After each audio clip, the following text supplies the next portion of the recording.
Des défense du consommateur, principe de transparence. On poursuit sur l'intervention de l'alternateur. Ici, on a la pièce neuve, voilà.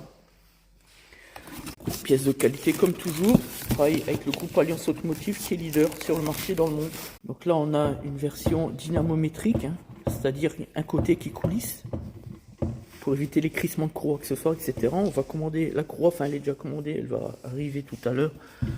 Là, on est sur un modèle 150 ampères. Ensuite, on récupère les deux vis de maintien. On les rapproche sans les bloquer, comme ça. Pas plus. La vis là-haut, nous l'avons resserrée et bloquée. Tout va bien, on peut reposer l'alternateur. Voilà, on repositionne les vis et on fixe à gauche, comme ceci. Et on repose la courroie, impeccable. Hop. Vérifie que c'est bien dans les gorges, bien sûr. C'est la base. Bon, pour un bricoleur, c'est un peu compliqué à comprendre, mais... Bon, ben voilà, hein. C'est fait chier, mais bon, ça va. Alors, pour ceux qui ne savent pas, le barème constructeur 2h10... Alors, j'ai vu dans des commentaires, je sais plus lesquels, sur une vidéo, bref. Ah oui, Mazdak, là, quand il fait des vidéos sur le droit automobile. Alors, ce qu'il fait, c'est plus ou moins bien, mais c'est pas assez précis. Alors, du coup, ça induit en erreur. Bon. Et donc, il y a un internaute qui nous indiquait que, oui, mais bon, le devis au début, il est estimatif. Voilà, il y a 2 heures de boulot. Mais si le mécanicien tombe sur des vis grippées, etc., il peut facturer plus. Non.